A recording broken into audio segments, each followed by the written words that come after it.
Allora è venuto a trovarci Rino Specogna, un imprenditore, per parlare un attimo di quello che sta succedendo nelle ultime ore in Italia.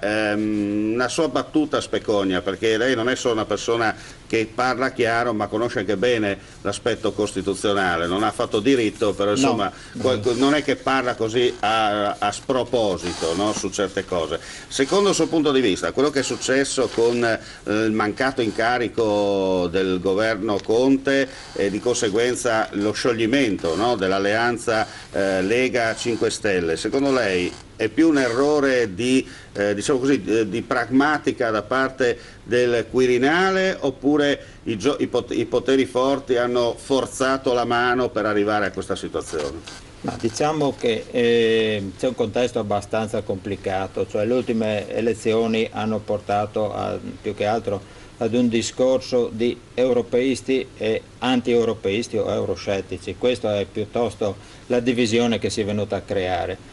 Certo è che se una coalizione di indubbia maggioranza propone un Presidente del Consiglio, indubbiamente i numeri vuol dire che ci sono. Poi il processo alle intenzioni che è stato fatto, secondo me, è un mio modesto avviso, su Paolo Savona, che io seguo dal 1978, è abbastanza curioso. Cioè, Paolo Savona è colui che ha chiesto in realtà che vengano applicate tutte le regole, le normative uguali per tutti in Europa.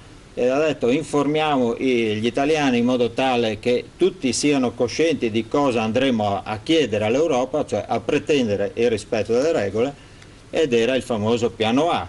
Il piano B in alternativa dice: se questo viene rigettato, se quindi non ci considerano in Europa, a questo punto attiamo il piano B, cioè nel giro di 2 o 3 anni organizziamoci per uscire dall'Europa.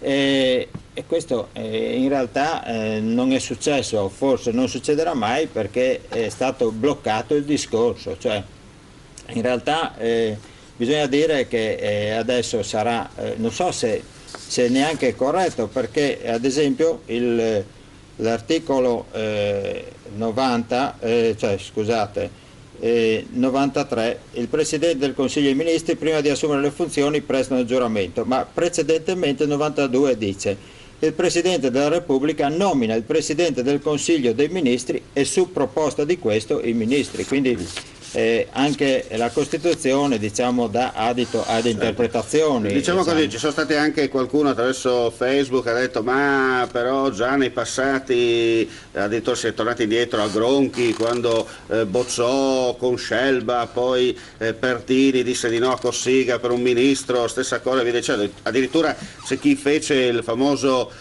spot di Scalfaro, no? Quando andò in TV e disse davanti a telecamere a reti unificate: io non ci sto. Ecco. Siamo arrivati a quei livelli lì. Diciamo che qui non parliamo di scontro Di Maio, Salvini, Mattarella, secondo me, cioè non parliamo, come dice qualcuno, di una repubblica che può essere o parlamentare oppure presidenziale. C'è un discorso da tenere presente che secondo me è sottovalutato, cioè qui ci sono in ballo 2000 nomine, di cui 44 di dirigenti ministeriali. E forse qua questo non è stato molto approfondito. 44 dirigenti ministeriali che sono quasi tutti stati nominati da Gentiloni e Renzi, quindi questo nuovo governo in realtà dovrà dar corso anche a delle nomine che, non voglio pensare male, fanno budget elettorale, però indubbiamente fanno linee di indirizzo e linee guida globali. Sì, molto è uscita anche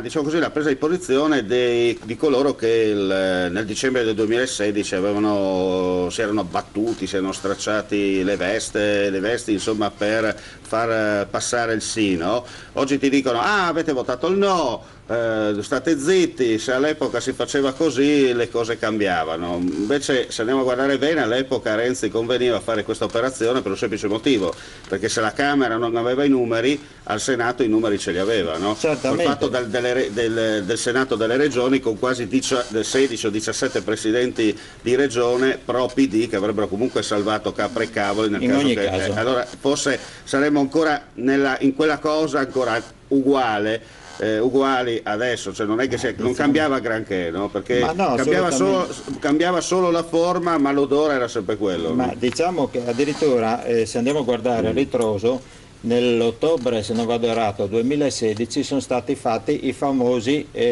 bond ad eternum cinquantennali con un tasso del 2,85%. La domanda che si potrebbe fare di ritroso a Renzi e che avrebbe fatto Savona, avrebbe detto: ma scusate, perché su 5 miliardi ve ne hanno chiesti 18, 19, qualcosa del genere, e non avete rimesso questo in modo tale da avere un tasso di interesse più basso?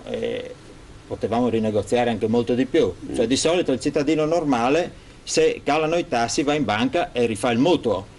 Noi invece abbiamo sempre lasciato così, lasciato correre l'acqua cheta. Ci dicono che l'anno scorso abbiamo risparmiato sugli interessi perché abbiamo pagato solo 65 miliardi. La domanda è: potevamo risparmiarne di più? Certamente, perché oggi il tasso potrebbe essere del 3,5, ma su bond decennali, quindi da 50 a 2,85 a 3,5 al decennale. Fate un po' voi i conti. Io per questo apprezzo il professor Savona. Poi che l'Italia possa diventare un posto di saccheggio, lo abbiamo visto. Sono passati tutti qua, no? L'abbiamo visto. I nuovi tutti. lanzichenecchi si sono già introppoliti. Ci sono già, noi abbiamo ancora 3.000 miliardi di risparmi privati, tenendo conto che gli Stati Uniti ne hanno 3.500 di debiti privati, quindi noi in realtà siamo... ma la Cina è il maggior azionista, insomma. Sì. Senta, Specogna, qualcuno dice anche che probabilmente domenica sera è arrivata la telefonata, anzi domenica pomeriggio è arrivata la telefonata al Presidente della Repubblica ricordandogli che ci sono delle cambiali in bianco che stanno circolando in Europa e potrebbero andare all'incasso. Allora attenzione, perché se tu dai via libera a Lega e 5 Stelle noi incassiamo le cambiali e poi vediamo cosa combinate, no? Il protesto è dietro l'angolo. Sì, è vero anche questo, però è vero anche sempre secondo i maligni. È vero anche che ci sono due casi precedenti, uno che è storico dove l'Argentina ciclicamente si ripete e sta in piedi bene o male comunque. Poi c'è un caso ancora più emblematico, secondo me istruttivo: l'Ecuador ha contestato il debito pubblico in quanto realizzato contro il volere e il fabbisogno del popolo. Io penso che né io né lei abbiamo partecipato a questo saccheggio della cosa pubblica, pertanto potremmo anche forse prendere qualche lezione dall'Ecuador, che tra l'altro sta andando bene. Certo. D'altronde l'ho detto prima, insomma, i lanzichenecchi si sono già intrufolati all'interno dell'Italia. Ci sono. Dunque di conseguenza stanno già facendo il sacco di Roma alla faccia della democrazia e alla faccia del rispetto anche dell'aspetto costituzionale. Senta, per concludere possiamo dire insomma che comunque il Presidente della Repubblica ha applicato correttamente l'articolo secondo la Costituzione, dunque lui ha fatto il suo lavoro, ha tutelato gli interessi degli italiani, però dall'altro canto non è criticabile, perché sapete che il Presidente della Repubblica in Italia non è criticabile, altrimenti rischi di prendere il vilipendio, perché altrimenti non si può criticare, perché la democrazia, mentre in Inghilterra fanno addirittura le vignette satiriche sulla regina Elisabetta, su tutto il casato eccetera, in America non ne parliamo, insomma, perché vengono fuori di quelle cose assurde tra Trump e chi sta all'opposizione. In Italia è vietato, non c'è scritto da nessuna parte, però è vietato criticare il capo dello Stato. Ora io ripeto, Mattarella qualcosa ha sbagliato, Mattarella da parte sua ha un curriculum invidiabile, perché comunque è stato anche Presidente della Corte Costituzionale, costituzionalista, non voglio entrare in merito, ci può dare lezioni fino a, non dico a domani, ma addirittura al prossimo anno su come funziona la Costituzione in Italia, però dall'altra parte mi sia consentito dire che probabilmente qualcuno all'interno dello staff del Quirinale l'ha fatta un po' fuori dal vaso, nel senso che ha usato troppo l'acceleratore, poteva magari aspettare ancora 48 ore a disposizione per fare l'altarino, come si dice, usciva, si stroccava il bottone, usciva il macaco e risolto il problema e non veniva fuori sto caos. Onestamente adesso siamo in mezzo veramente a un guado e siamo in una situazione molto pericolosa dove effettivamente la corda si sta tirando e c'è il rischio che si spezzi.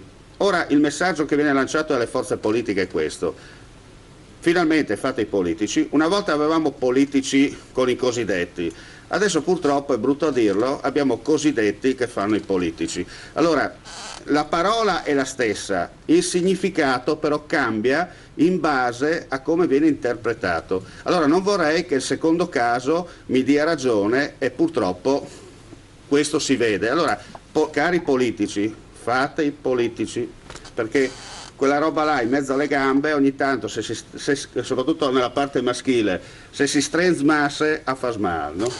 Sì, purtroppo la situazione è molto pericolosa, e se qualora andassimo veramente ad uno scontro europeisti ed anti-europeisti, non ne veniamo più fuori, anche viene perché il patatrac. lei ha citato il fatto che ci può essere il vilipendio del capo dello Certo. Stato, c'è anche il vilipendio all'Europa, cioè Certo. in base al Trattato di Lisbona noi non possiamo essere anti-europeisti, non possiamo manifestare contro l'Europa, e ci sono delle situazioni dove in realtà rischiamo di fare il referendum sull'ingresso in Europa dopo esserci entrati. Anche perché non è ammesso per Costituzione. Esatto. Ecco, Sì. vi ricordo che noi non è che possiamo uscire dall'euro quando vogliamo, facciamo no, non possiamo farlo proprio il referendum.